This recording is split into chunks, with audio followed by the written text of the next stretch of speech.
All right, I'm going to try to break down just about everything that I see in two different swings here. First, we're going to look at Shohei Ohtani. His right leg is his down leg, and his left leg is his up leg. And then we're going to look at Bryce Harper after that, whose left leg is his down leg, and his right leg is his up leg. We're going to be looking at these through the lenses of stress, strain, and deformation, of course, Darien bar concepts, but let's take a look. I'm going to start here with Shohei Ohtani's, looking at his front foot, everything that's happening in the front foot, okay? So, got a little lift here. He doesn't have a typical stride like a lot of players do. He gets into this position here. A lot of Japanese hitters have this kind of swing. It seems to be working for them. It's just a way to get kind of preset more than other hitters do. It's just a lot less movement, and I always like to use it because it helped me get set a lot easier. But so little foot lift, and then you'll see the foot here is gonna yaw inwards with the coil here, right? See right there, it's yawing this way into the hip with the coil here to create strain on the front knee there. All right. And then when the stride starts going forward here, the heel is going to slam down while yawing back outwards. So it yaws in, and it slams down and yaws out. And what this is doing is it's creating a strong front side anchor. And as we go from inside edge here, around the inside edge right here, we're going to start to roll out to the outside edge here. And what this does is it's creating a strong anchor, and it's stopping all the forward momentum. It's stopping all the momentum that's going this way. It's stopping it right here, and it's sending it back into the system here.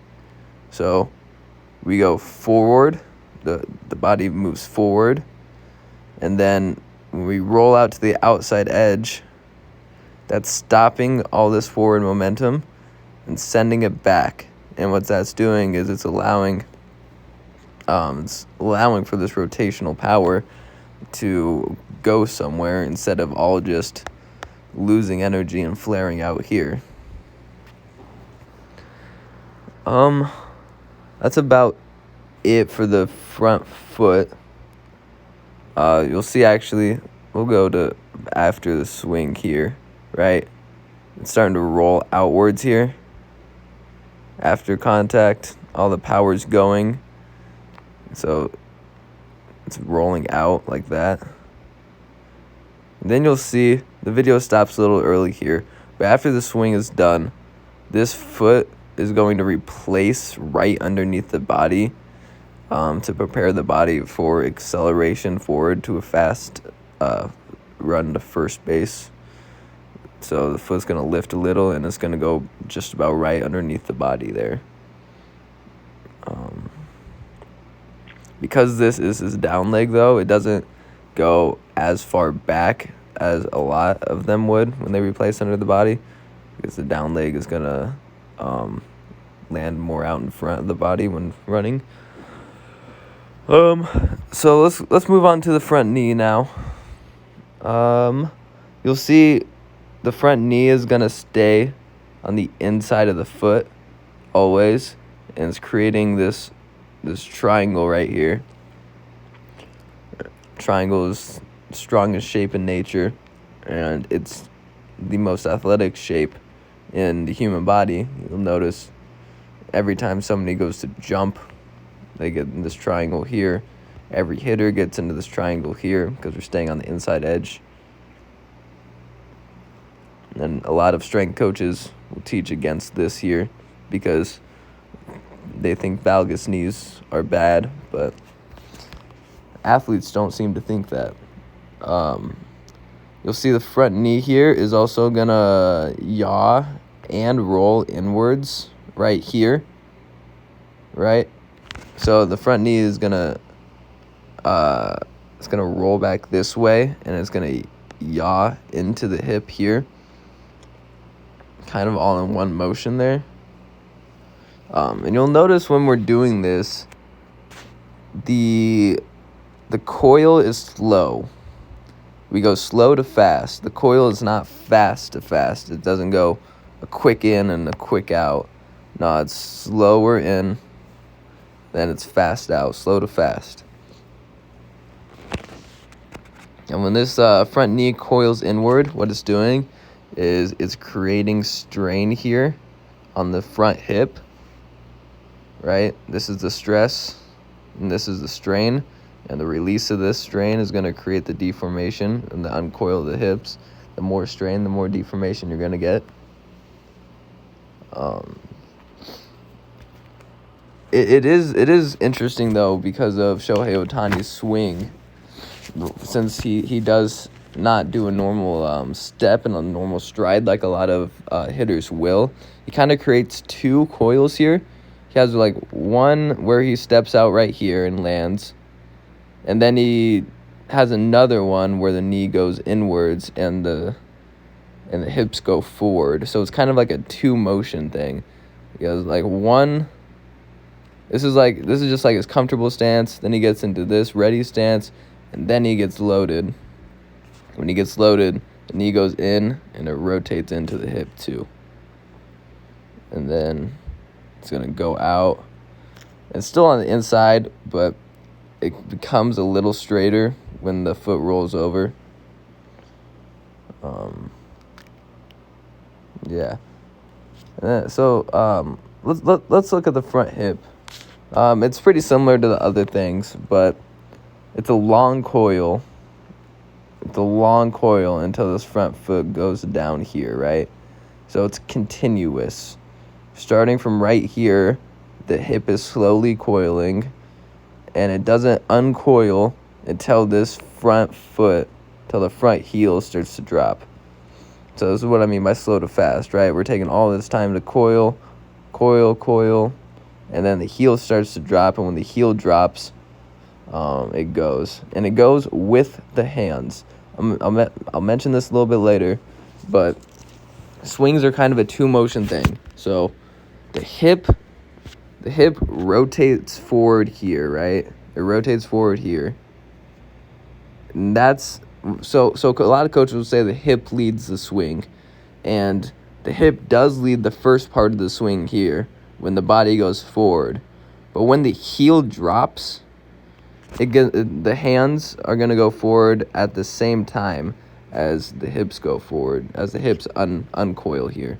And at this point, I would like to teach people to focus on creating this bat whip down, the bat whip here on playing with the ball path. I would like to teach them to focus on feeling that more than feeling the uncoil of the hips, because after the hip moves forward, if you have a fast snap of this bat here, the hips are gonna naturally uncoil here. And if you focus on rotating the hips, it's gonna cause a lot of players to way over rotate, and we'll look at that a little bit more when you look at a front angle. But the hands, after the hips move forward, when the heel goes down, the hands start to uncoil here, right? The hands go, right? The triangles rotate. The triangles rotate, and it's kind of a flip of the arms here, and that's what causes the uncoil of the hips here. We'll We'll look at the hip a little bit more in the front angle though. So let's look at the back foot. What's happening here? You'll see it's very similar. If you watch my pitching breakdown, it's very similar to what's happening in a pitcher, right? This front foot is yawing inwards this way as the hips coil back this way, where it's staying here, and it's kind of it's yawing inwards this way as the hips coil this way. It's to stay on the inside edge, and it's to keep the knee on the inside of the foot. And what it's doing is it's creating a counter rotation and strain, similar to what's happening while throwing. It's creating strain on this front knee here, and it's a counter rotation to this here, the front foot coming in here. And so when the release happens there, that's when the deformation happens. You'll see we create a strong anchor here for the hip to roll forward here, right? We're staying on the inside edge as the hip's rolling forward. And it's creating a strong anchor. And you'll see when the hip goes forward, you'll notice that the back foot is going to keep rolling forward too with it, to the point where it becomes weightless, right? We're rolling on the inside edge until it's weightless here. That's why the leg lifts happens, is because so much roll, it becomes weightless.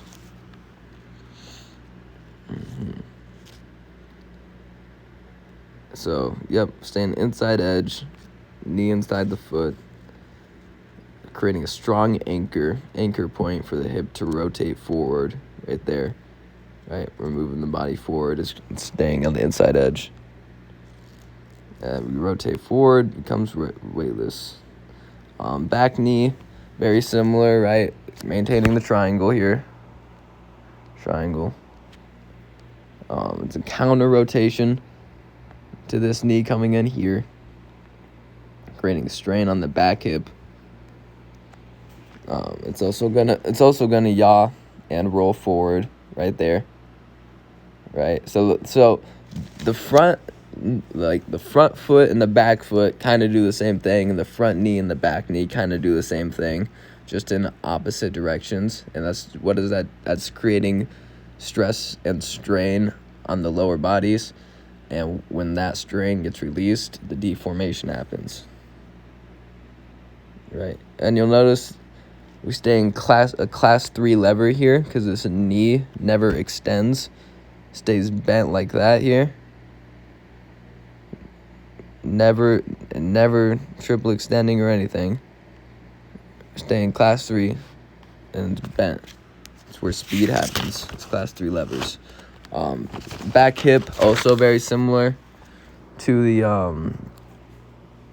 front hip, but we'll look at the load here because the load is different than Bryce Harper's, which we'll compare to later, because this leg is his up leg. So when we get loaded here, it's going to create a hinge a lot more than a squat, right? It's a hinge right here. That's the hip and torso and leg, as opposed to just a squat.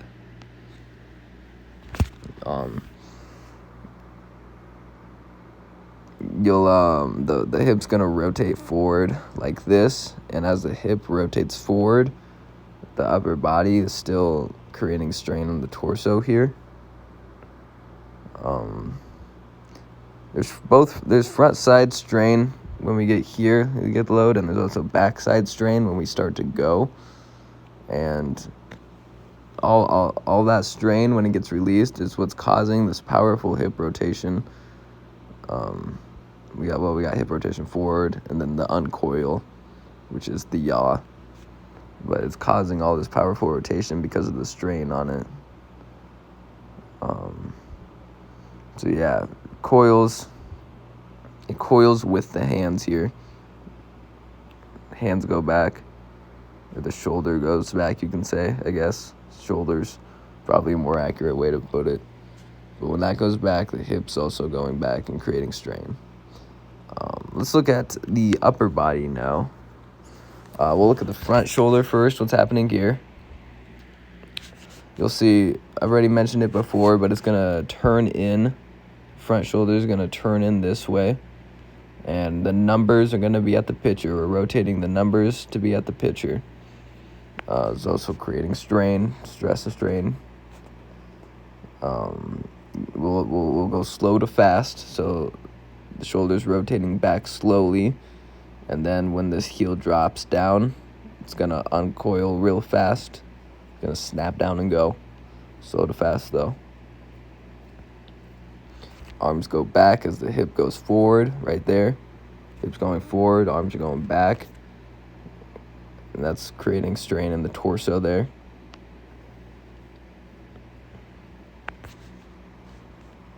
The elbow here is going to stay bent. We're not going to arm bar it here, and it's not ever going to go straight. It's going to stay bent this whole way through. Even right there, it's bent still. It's not straight. There's a little bend in it. You'll see when we start to go here that what's going to happen is it's rotating forward right here. The front arm is kind of pulling the bat this way on the ball path here. We're going to finish, and the palm is going to be down. Yeah, the palm's going to be down here on the front arm, and it's going to stay down all the way through contact. It'll start to rotate back this way afterwards, but through the contact, the palm is staying down, so we're not rolling over and grounding out to shortstop. Let's look at the back shoulder.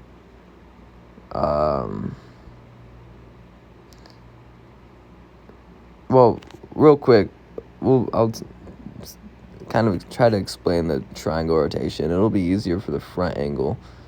But these hands, the top hand and the bottom hand, are basically snapping down and switching positions, right? And the bottom hand gets on top and the top hand gets on bottom. And we're trying to create that switch, that snap, as quick as possible. You can also look at it from the elbows. The elbows kind of switch here, right? That elbow's on top, this elbow's on bottom, and they want to switch as quick as possible. It's kind of a snap down. I can't think of his name off the top of my head, but Aaron Judge's hitting coach. He has real big social media platforms. He teaches that snap. But that's all that's happening with the arms is they're switching spots, and it's a snap down of the arms here. The back arm, you'll see, we'll start with a scap load right here. When we get loaded, the arms go back as the hip goes forward, right? And to get loaded, this scap in the back, your scapula, is going to pinch here. You can kind of see it from this angle right there. The elbow goes back this way to the body. That's the scap is pinching there. We'll rotate it forward. Like I just said, the snap. We'll see it more from the front angle, but you'll see a gap right there between the elbow and the body as the arms go forward here. You'll see palm down through contact here, right? That palm's up, this palm's down through contact. And you'll see this vertical bat angle right here. And that's the cause of the snap, is this bat angle. And that bat angle needs to be vertical right here in order to hit a ball. So we need the palm up and the palm down in order to do that. We'll go look at Bryce Harper's now and compare it to this one.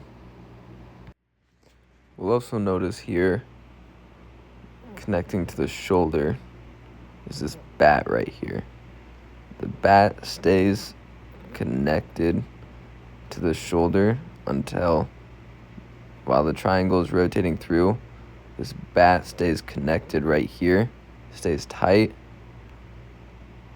until the triangle's done rotating, and it whips out, right? It then just whips out to the ball path.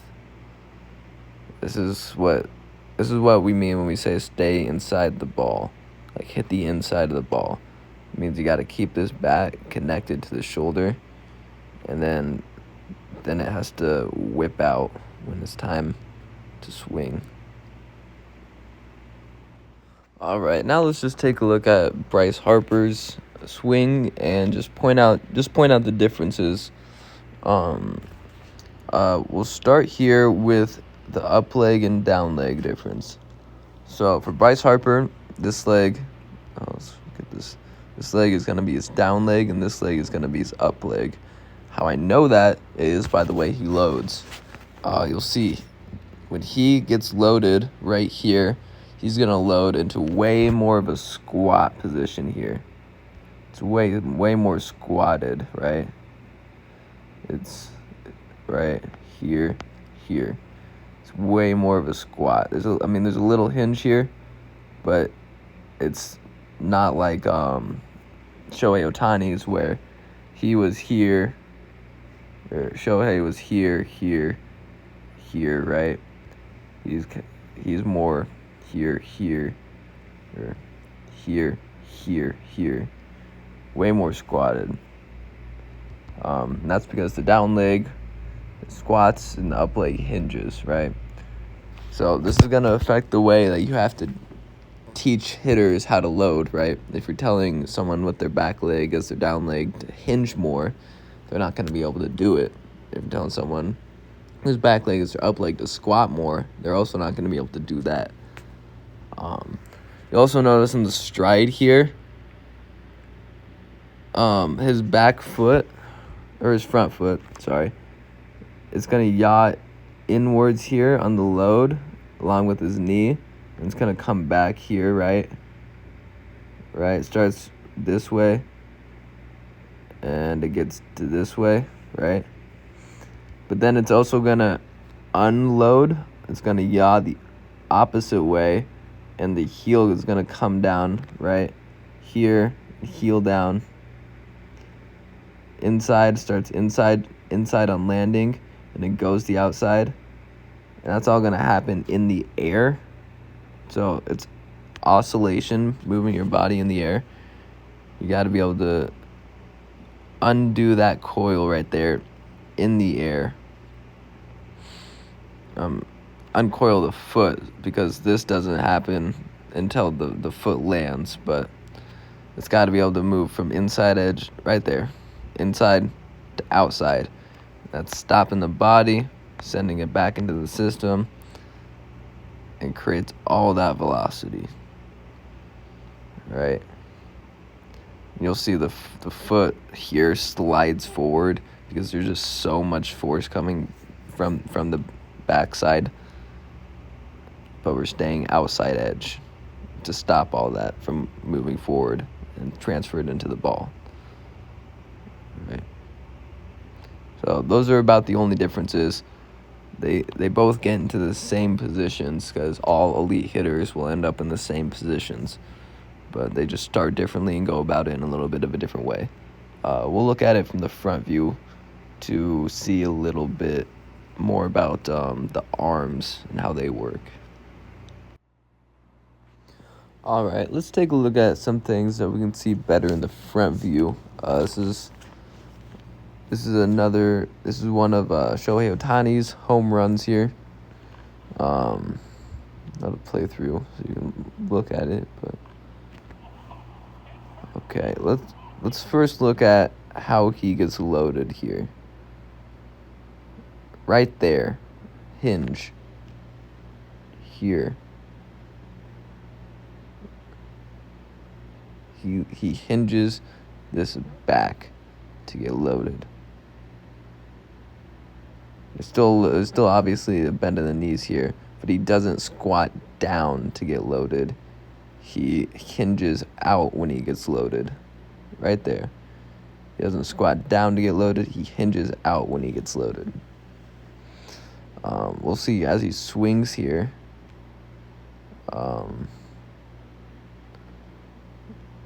We can look at the arm triangle. Right there. Space in between. Where's my pen at? Space in between the arm here. There's a triangle right here. And there's this triangle right here. This is what we mean by rotating the triangle. The triangle starts right up here. And all it does is it rotates down here, right? Same thing with this one. There's a triangle right here. And it just rotates. It goes from here. It goes right here. It's like a flat triangle. You can't see from this angle, but and it's a switch, right? Elbow down here. Where's my pen at?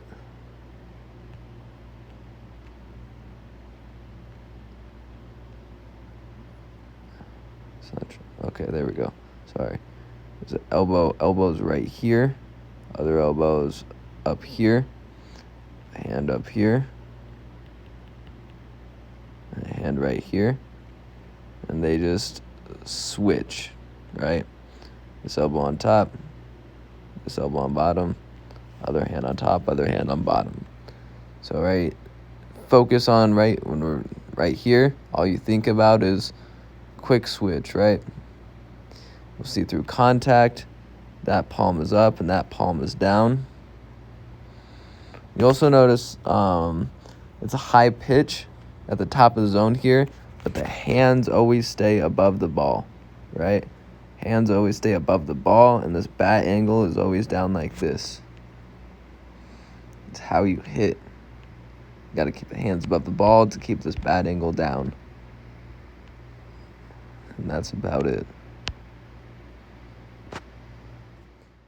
When Harper loads, right there, he squats down to load. Squats down when he loads. Bell right there. Bell right there.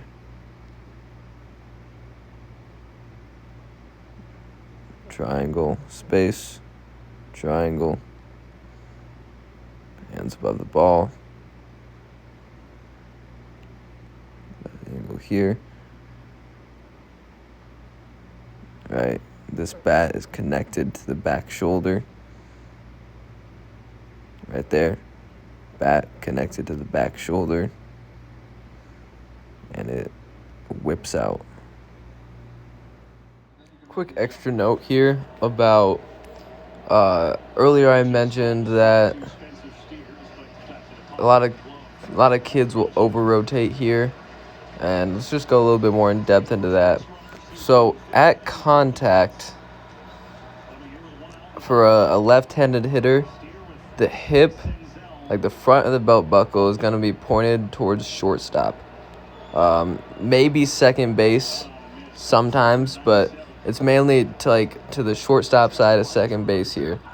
An over-rotator would rotate and have the hips pointed towards second base or first base, but that happens after contact and he spins off, but through the ball, he is right here.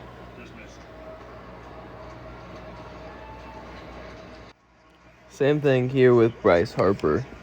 At contact, right here, the hips, he gets them a little bit here to second, still towards the right side of second base, but they're right here. And then if you watch them, let's try to zoom in here, the hips go through and they come back, they decelerate back, right?